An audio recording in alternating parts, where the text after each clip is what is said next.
Sanibingelela bonke ababukeli beBlaqlife TV. Kwesinye isiqephu sethu esithi sikhipha izimfihlo. Nihleli noLungisa namhlanje. Namhlanje sihleli nodadewethu othi kunemfihlo afisa ukuyidalula. Sawona. Sawubona Lungisa. Unjani? Ngiyaphila kakhulu sisi wami. Ngiyaphila. Ngisacela ubingelela ababukeli emakhaya usho ukuthi udabukaphi? Ngiyababingelela nje ababukeli beBlack TV. Ngiqhamuka eMlazi kaV. Izwa uthi Black TV, Blaqlife TV. Shuthi yami ngihlupha lemfihlo ngempela. Hayi. Shuthi inkinga lemfihlo le. Sisi wami, yona inkinga imfihlo yami ithanda ukuba bucayi kakhulu ngoba imalana nemali. Okay. Imali kuthiwa impande yesono. Sisi wami la nginobhuti omdala okuyena breadwinner usebenza phesheya. Okay. So isikhathi esiningi nje akabuye ekhaya, so uletha imali nje kuphela. Into eyenzeka ke sisi wami ngokuzala ubhuti uzala umunye ubaba but sishare umama. So uthe mayehamba ubelokhu eyiletha phela imali ngoba uma wami bephila. So kwaba nokukhizisana nje ngithi uma uyagula wangitshela ukuthi nje mawuthi uma eshona ngiyayingekaza ilethe imali. Oh, okay. So ngabuka phela ukuthi hayibo kanjani ngizokwazi kanjani ukumaintain i-lifestyle yami ngoba phela mina ngiphila nabantu abaphila aba-right, so kufanele ukuthi ngenze sure nami ukuthi impilo yami iba lotuzana. Ngidinga i-weave, ngidinga ama-iPhone, ngidinga ama-LVs, ngidinga yonke into eyikhala kahle. Okay, so i-lifestyle yakho i-maintaina ngobhuti wakho ilokho okushoyo? Ngingasho kanjalo phela cause angisanayo i-blesser lami cause bengine-blesser before, so manje isikhathi esiningi hlezi ngigcina ngigada uma, so bekuphoqeleka ukuthi ngakhe i-plan. Okay, plan. Yes. Okay, so ubhuti wakho uma ethumela imali beyithumela kuwena? Yes, ubethumela kumina phela. Mase kuma ngikwazi ukwenza into zasendlini, but isikhathi esiningi nje ngikwazi ukuthi ngikwazi nami ukudlala nezinye izingane. Okay, ngoba uthi-ke na ukwazi ukumaintain i-lifestyle kuze ubala nama-LV. Mawungasho nje mhlawumbe ukuthi-ke na bethumela around about how much? $5,000 ama-dollars. $5,000? Yebo. So every month nje ibungene lo $5,000. Phela funeka sibale seswami. Angithi uyazi ukuthi khona indlu ibond ifuneka ikhokho, ama-rates, amanzi, ugesi. So vele bengafanele ukuthi ngize ngimhambisele incwadi zokuthi athina amanzi, ugesi nani. Yena befaka imali ngimaintain ekhaya nami ngikwazi ukuthi ngibe right. Nawe uzwe right, okay. So ikuphi imfihlo lapho? Inkinga phela seswami njobe ehambile nje inkinga yaba la ukuthi njoba eshilo vele ukuthi makuhamba uma wasukuwa ngidida ngalokho nje ukuthi mangithi uma wami akaphilanga wangitshela makuhamba uma ngekasasondla kanjani ngoba phela kugcineni umndeni wakhe. Yes, asimshare ubaba but egcineni kufanele okusalayo so kwaphoqeleka ukuthi sikhulumisane nalabo abakithi ngisho ukuthi asifihle le ndaba uma ukuthi akekho emhlabeni ukuze aqhubeka sondla. Oh wait, sujampe kakhulu. So uzama ukusitshela ukuthi akazi ukuthi umama usashona and awusitshelanga nathi ukuthi umama washona? Yeah, akasekho umama. So iyona mfihlo yami enkulu leyo ngoba phela ngisaba ukuthi phela mangasazi ukuthi umama akekho kuzoba nenkinga ngeke ngisayithola le mali. So manje ngoba iqhubeka ondla azi ukuthi ke usendele imali uma wakhe akasekho umama nangamtshela noma sekuthiwa kuyangcwatshwa? Uyazi nawe umuntu mayele kude ngokwezwe engekho la nani kuba inkinga vele ukuthi akuvedani ukuthi uma umtshela namhlanje akwazi ukuthi afike ngeweekend njengoba thina sheshe sifihle. Into enjengayenza wafihlwa vele imali ihlezi ikhona njengoba ngisho nje ukuthi uyafaka $5,000, so nje imali ihlezi ikhona namapholisa ahlezi active samfihla umana, so nje khona ngiyazi khona kubukeka kungekho right but ayikho nami into engizoyenza. So akhathi wenza le decision ungamtsheli wawuyicabangela wena ne-lifestyle yakho? Ngingasho kanjalo sisami but kodwa ngangibuka nesimo sasekhaya angisebenzi njengoba sengimngaka nje ngizothatha umsebenzi because uyazi ukuthi phela umsebenzi ayitholakala ezokhokha ikwazi ukumaintain ekhaya. Okay, I think umuntu engimzwela kakhulu yena manje yena ngoba engekho esebenzela kude kangaka akafona check ukuthi hayibo ma unjani, hayibo ma kukuthi uyafona yena. Into engiyenze nje ngipretenda kube ngathi nguma ukuze ngikwazi phela ukuthi iqhubeka kwazi ukondla because inkinga yami leyo sisi ukuthi mangasazi nje ukuthi umama akasekho emhlabeni. Wait. So my phone ubhuti wakho ethi ucela ukukhuluma nomama wena umtshela ukuthi akabambe kancane? Yebo. Ayikho ubuye usuma wakho? Ngithi nje yebo ndodana niyaphila kodwa Wow. Okay. Kodwa siswa uma uyimini ubungenze njani kodwa? But-ke na awumcabangelanga ubhuti wakho ulahlelwe umama la. Yabo nje into engistressa kakhulu.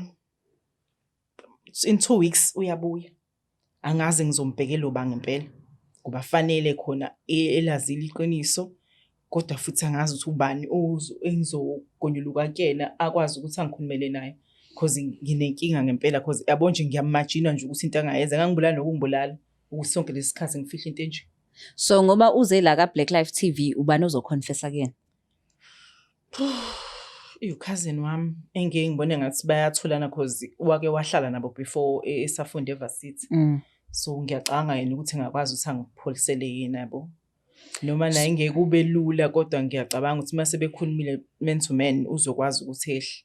So mawucabanga usho ukuthi kena cousin wakho akaze amtshela ukuthi hayibo nangu ushonile umama. Like abakaze babe nayo lo conversation. Angiboni because ungabe kadami ukuthi asondle.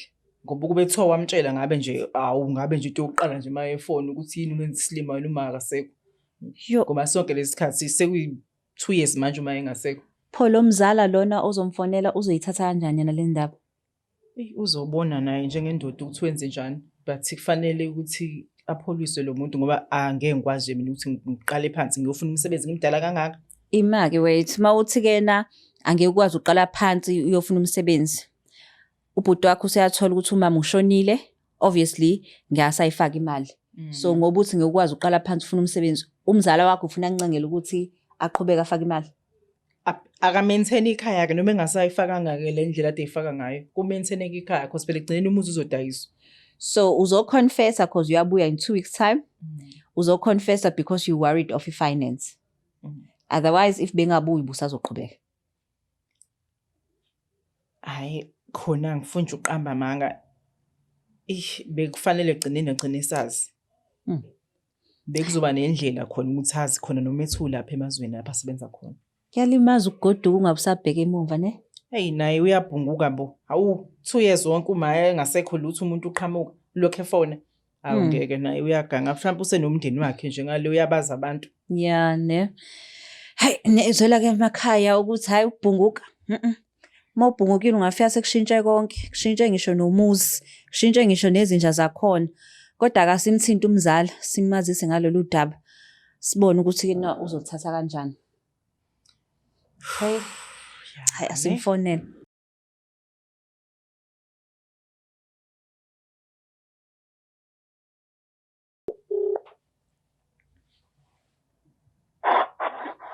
Lashesh.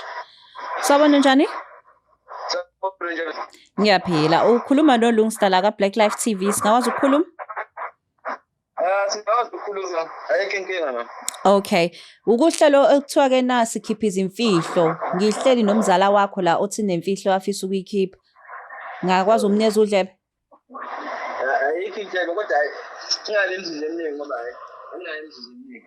Okay, ayikho inkinga. Awusimame. Hey cuz. Unjani mama? Ngiyaphila, nginenkinga lana. Kwenzenjani ngoba ngithumela yonke into imali ekhaya. Kwenzenjani mama? Uvusi mzala uyabuya. Manje kunenkinga nyana mzala. Wakhuluma naye mana nokuhamba kwamama? Lutho manje ngempela indaba nje izimnandi phela. Okunye sikuphathi. Mzala inkinga yileyo ke njengoba ngila ka Blaqlife TV bengizokhuluma khona lokho ukuthi selokhu nje ehambile nje bedeployiwe angikaze ngimazisa indaba yokuhamba kwamama because bengisaba ukuthi ngekazondla ekhaya. Mzala? Network yakhe yaphetha. Simphinde simzama. Hey Nkosi yami. Hayi kuyacaca ukuthi ngathi ngeke ihambe kahle le. Yabona ke bade beclose benomzala kodwa athi agcina ukukhuluma naye. Masuthi umuntu ke njalo loyo. Yebo. Ngicela ungibambele unqamukile. Ngicela ungibambele. Yebo mzala njengoba bade ngichaza ke phela kunenkinga la. Ubhuti egcina ukuba khona la angithi wayefaka imali. Efaka ngoba nakho kusakhona umama. So khathe gula ke wakazo wakhuluma kabi amazwi amabi wathi nje makuhamba umama yena nje akasayingeni indaba yethu. So lapho mzala ngenza iphutha la ngalokho ngithi umama usaphila noma engasekho. Hayi. Kanjani kodwa? Eyi wemzala besothini phela ukuze kusikwazi ukuthi ekhaya ama-rates amanzi konke kubheke mina uyazi mzala ngisebenzi. Kodwa uma ngithi mina ngizalwa njani, ngenza kanjani lo nto futhi? Mzala wena usey'cathulweni zami ubuza ukwenze njani mzala? Mzala. Yabona lento yonke lesuke ecabanga isebele mzala kodwa ayimzalo wrong mzala afuna ukuhamba naye. Ngiya-understand mzala lento oyishoyo nami ngiyayisola kodwa nje fanele bengicabange wena ukuthi funeka ukhulume naye in 2 weeks uyabuya. Fanele uhlale naye phansi. Angizwa mzala? Ngithi yishwa phela lelo lenzile wena ibhaji phela lelo lenzile. Mzala uyayazi ukuthi impilo iyabiza bekufanele nami phela ngikwazi ukuthola imali yama-cosmetics nezinto ey'khala kahle. Phela mina ngifana nesikhiye manje ekhaya. Manje mina ngizohola kanjani? Ngoba phela ngihlele ekhaya ngigada uma abekho abantu imi ngehla ngenyuka bekufanele kube nendlela okuyiholela mzala. Sifuna ukumtshela nje hayi mfowethu. Kanjani mzala angithi uyazi ukuthi mina fanele ngikwazi ukumaintain impilo yami. Uyazi abangani bami impilo yami ayibo mzala ngeke. Bekufanele nje bekuphoqa ukuthi ngenze lento engiyenzayo. Ngiyazi ukuthi wrong but njengamanje angifuni umuntu ozongijaja. Ngifuna ukuthi sibonisane ukuthi mayefika nje uyakhuluma naye. Hayi. Uzama ukumsofta yena kodwa angithembise lutho. Ngiyacela mzala ukhulume nje kahle. Mina uyazi nawe ngihlezi ngikulungisela ibhodlela lakho. Mangele yamathembisa iphole la nginankinga. Kodwa ngowazi lento uzoyisho-ke naye lolanga ngoba ayikho zimnane izindaba yawazi lokho ngeke. Kodwa mzala ngiyazi makuqhamuka kukwena uyakukhonze kabi nje futhi uyakuthanda uzokulalela. Mina maqhamuka kumina angibulala nokungibulala. Lokwenza ukusho mzala kodwa nawe wenze sure nami ithembiso zakho uyifeza hawu. Khuleka mzala nje kwamanje nje uma ngase nje uvale la uzobona sengene ilentuzana notification khuleka. Okay awuba la ngothi. Ngiyabonga gazi sisonke. Bye bye. Bye bye. Mina Sawubona bhuti. Yebo mama. Hayi ulungista lo. Hey Nkosi yami lento engicelayo lonke nje yazi endishe zimise igazi ngelibhathi. Mina ngifuna ukwazi ukuthi ucabangani ngesenzo samzala wakho. Wona yazi ngifuna ukuqala amanga. Ngani ngizomtshela kanjani umzala wami ngalento ayenzela ayenzile. Ngoba ayekho umuntu owenzenje. Wenza kanjani nje ngeke ukwazi ukuthi umzala wakho umzala kushonile. Yeah. Kodwa manje ngikuza uthamba esekhuluma ngokuthi uzokubekela ibhodlela, uzokushaya nange-notification. Ngikuza usuthamba. Mina kumele uthambe ngiyazi ngathi ngithambile phela kodwa angisambanga lo manje ngalo ndlela. Inhliziyo ibuhlungu angikucaba manje nakhona akulozi uzomtshela naye. Kabe ngathi ngithuma nje bengitshela. Hayi okay. Hayi no siyabonga kakhulu ukuthi wazile ukuthatha ucingo lethu. Okay. Bye bye.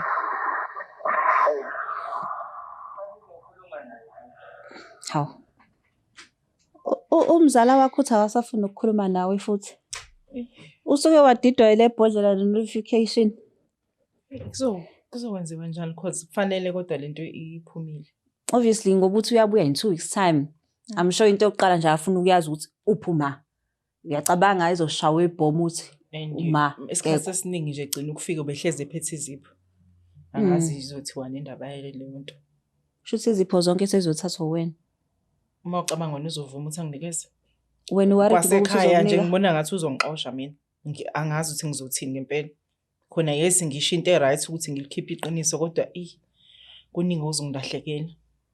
But at least you know okungcono ukuthi ke na masefika vele uzobe sazi nokuthi afika ashawe ibhomu.